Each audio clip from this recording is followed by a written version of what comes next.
Yo, what's up guys, Pedro V here coming to you with a new video.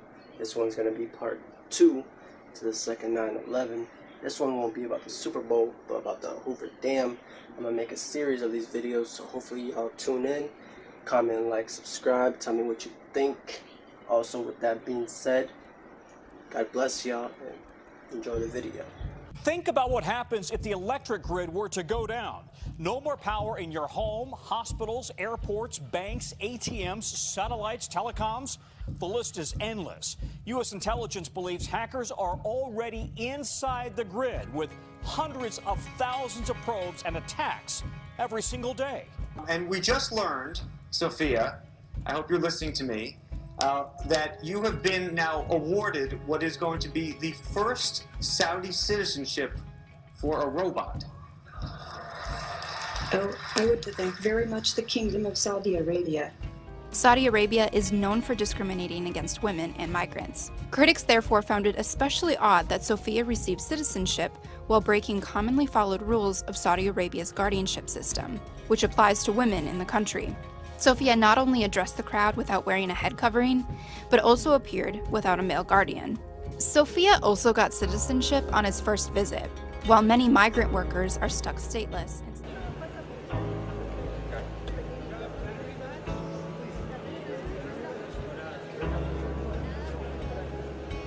Cybersecurity experts warn a massive cyber attack could shut off electricity for weeks, even months.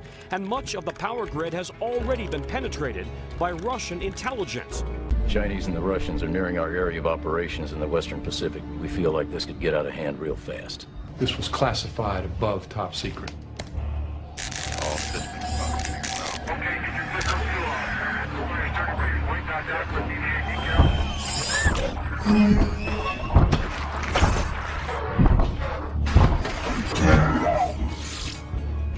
Are we talking about an invasion? We intercepted the message from your special ops team. These things can be hurt by our weapons, and now they know it. That's why the virus shut us down, so we can't coordinate against their next attack. In an address to the Russian people today, Vladimir Putin claimed he's developed a new arsenal of weapons that the U.S. cannot counter. These include a nuclear-powered cruise missile, a hypersonic missile that can strike anywhere, and a nuclear-powered underwater drone. President Trump's announcement to pull out of a Cold War-era nuclear treaty with Russia is alarming some members of his own party. The president says Moscow has been violating the agreement for years. We're not going to let them violate a nuclear agreement and go out and do weapons, and we're not allowed to. The landmark treaty was signed by President Reagan and Mikhail Gorbachev in 1987. It prohibits the U.S. and Russia from having intermediate-range nuclear missiles.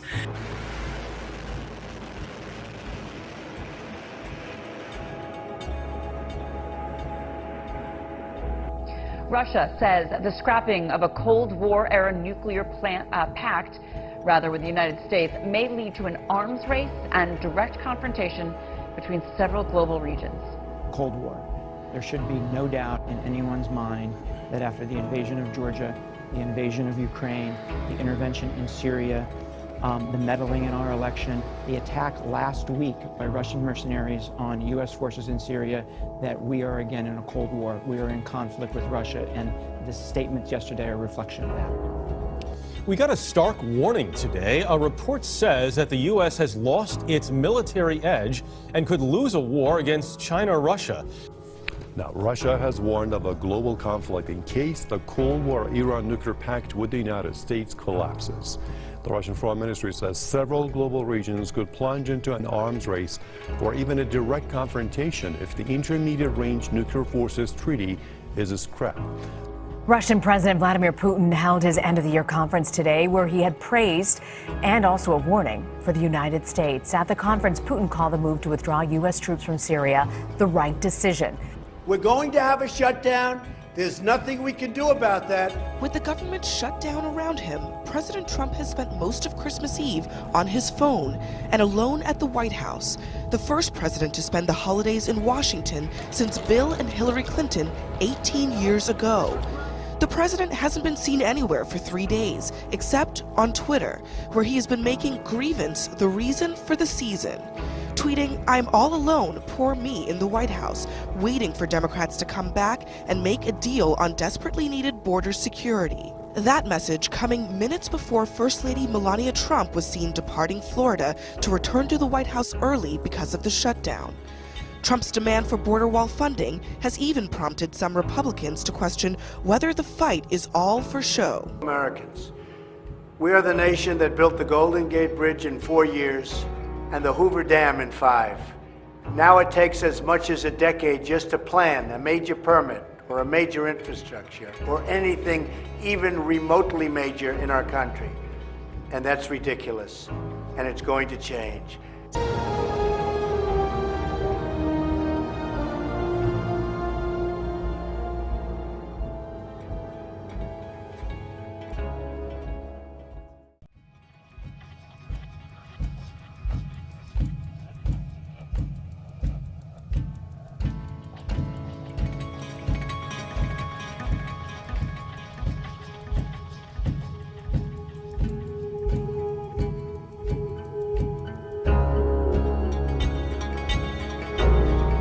Made me what I am.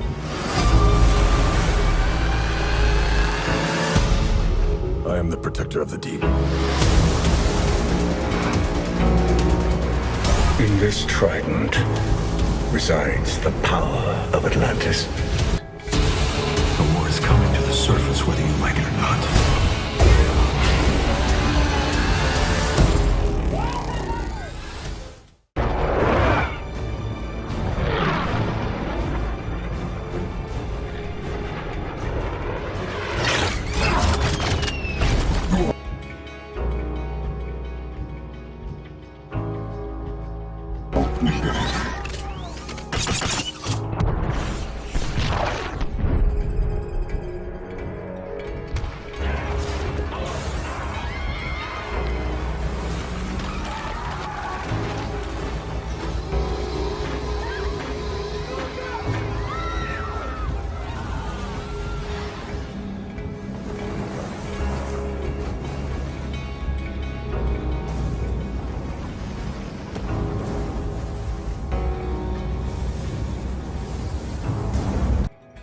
Mechanical device.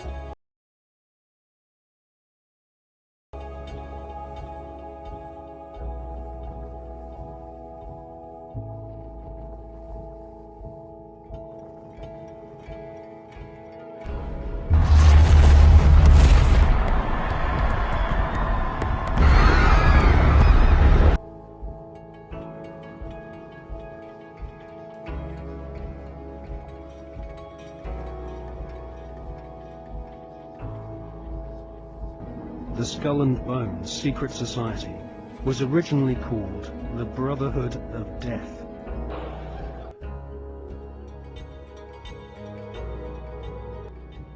Every April, they roam the grounds of one of the country's most prestigious universities. 35 years ago or so, you might have seen one of them, known among his secretive friends as Temporary. Our #1 story in the countdown: if Temporary winds up losing the presidential election this fall, that name is going to haunt him the rest of his life. Temporary. His name in the Yale University secret society Skull and Bones, better known to you as President George Bush.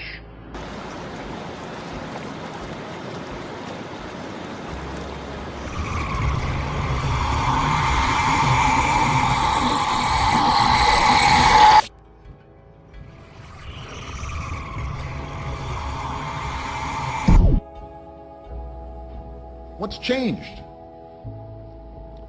Or we've lost our ambition, our imagination, and our willingness to do the things that built the Golden Gate Bridge and Hoover Dam and unleashed all the potential in this country. Those people down there have no idea how close they came to complete destruction.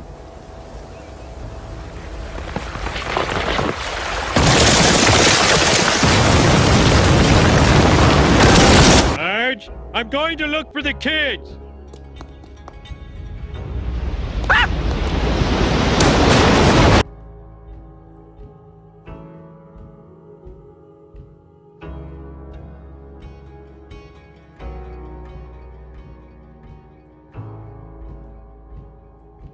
blow up our dams, destroy forests, anything. If there's a species, blow up our dams, destroy forests, anything. If there's a species, blow up our dams, destroy forests, anything. If there's a species.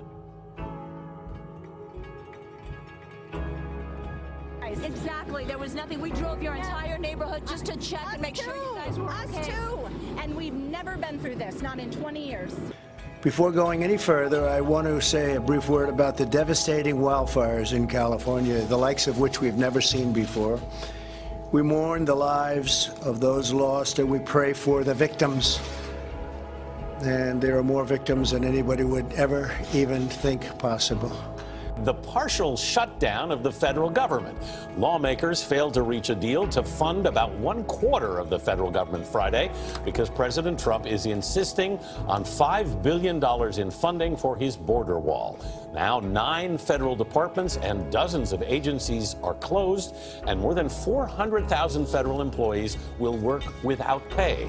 We need a great barrier, and if we don't have it, it's never going to work. Before the shutdown, Vice President Mike Pence, along with acting White House Chief of Staff Mick Mulvaney and senior White House advisor Jared Kushner, huddled with lawmakers on Capitol Hill. But their efforts to find support for a last-minute compromise were unsuccessful. The Republicans and Democrats, they're deadlocked here in Washington, unable to end the partial government shutdown that's now in day 3. It's likely to last at least through Thursday. And a short time ago, the president tried to blame Democrats for the shutdown, the one that he just days ago said in the Oval Office with them there that he would be proud to own. Here's what the president tweeted. "I'm all alone, poor me, in the White House waiting for the Democrats to come back and make a deal on desperately needed border security." That comment caps a wild Trump tweet storm in these hours before Christmas.